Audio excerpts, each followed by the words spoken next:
Stop buying email lists. Here's how agencies build their own. If you bought an email list this year, it probably hurt you, not helped you. I know that sounds harsh, but it's true. A bad list gives you bounces. Bounces hurt your sender score. And once your sender score drops, even your good emails, the ones that are real clients, do start landing in spam. So today, I'm going to show you something better. How to build your own list using stuff you already have sitting in your business right now. Plus few things about how email finding actually works that most people never hear about. Stick with me. You'll know exactly how to do this yourself. Let's talk about what a bot list really is. Most of the time, it's just a pile of emails that got scraped off the internet somewhere or sold and resold again and again. The people on it never said yes to hearing from you, and a bunch of them probably don't even work at that company anymore. You get a lot of bounces. That's an email that just doesn't go through. And when you get too many, Gmail and Outlook starts paying attention in a bad way. People also get annoyed. They hit the report spam, and that leaves a mark on your domain. Here's something most people don't know. It only takes a 1% spam complaint rate to get flagged by a big inbox provider. That means out of every 1,000 emails you send, 10 people hitting that report spam button can start tanking your reputation. On a bot list of strangers who never asked to hear from you, that number adds up fast. And honestly, the data is usually just old and wrong. That list has probably already been sold to 10 other agencies before you. Everyone on it is tired of getting cold leads from strangers. This is why cold email outreach fails before it even gets a chance. It's not an offer, it's the list. So here's the shift. You don't need to buy a list. You need to build one.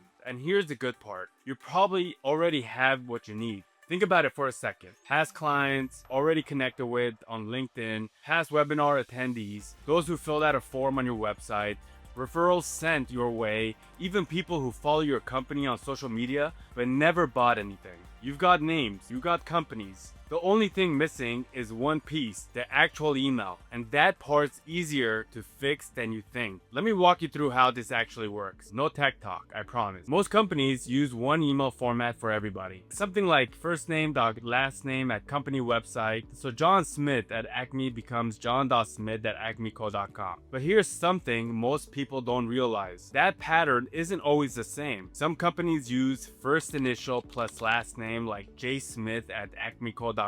Smaller companies even use nicknames. A good finder tool doesn't just guess one pattern. It tests a handful of the most common ones for that company and checks which ones actually exist. Once you know the pattern, you can figure out almost anyone's email at that company. But guessing isn't enough on its own. You still need to check that the email is real before you send anything to it. That check is called email verification. Here's a piece of insider knowledge that trips a lot of people up. Something called catch-all domain. That's when a company email server is set up to accept mail sent to almost any address at that domain, even ones that don't actually belong to a real person. So the email might technically go through, but nobody's actually reading it. A solid finder tool will flag these as lower confidence instead of telling you it's a guaranteed hit. That one detail alone can save you from wasting outreach on addresses that quietly go nowhere. And just so you know, this isn't shady. You're not hacking anything. You're not stealing anything. You're finding public work contact info, basically a digital version of a business card. Let's actually build one. 5 steps, and it's simpler than it sounds. Step 1, collect your names, open a spreadsheet, names and company. Pull it from your CRM, your LinkedIn contacts, your event sign-up list, wherever people already live. Step 2, upload it. Take that spreadsheet and upload it into a bulk email finder tool. This is a step that replaces all the manual guessing. I pinned a link for the finder tool in the comment below. Step 3, let the tool work. It matches each company's email pattern, builds a likely email for every name,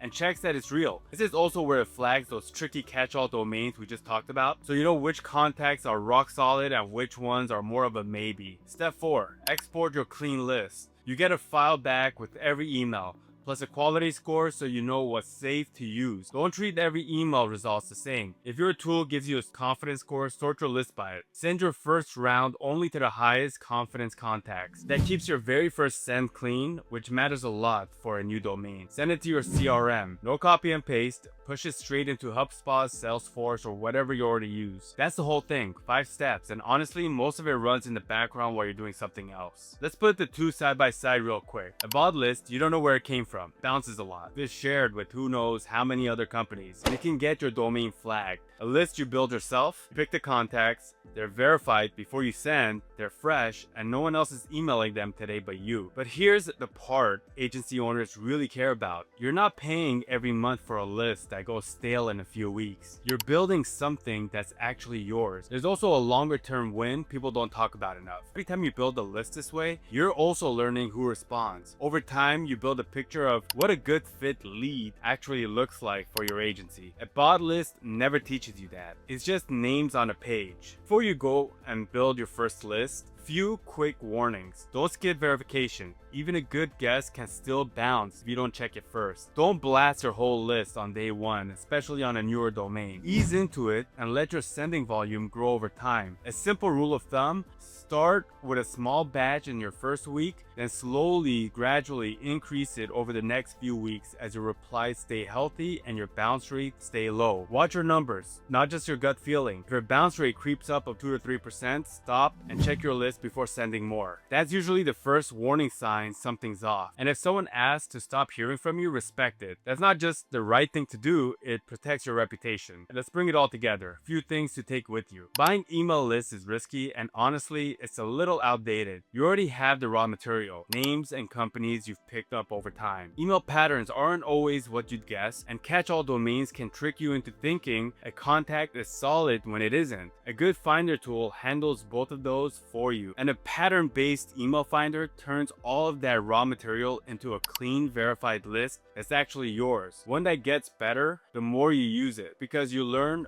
who actually responds. That's how smart agencies are building their lead list in 2026 without spending $1 on a list they can't trust. Here's your homework this week. Pull together 50 names you already have. Old clients, LinkedIn contacts, whoever. Run them through a finder tool and see what comes back. I'll drop a link below if you want to try for free. You don't need to buy a list. You need to build one. Now you know exactly how. See you in the next one.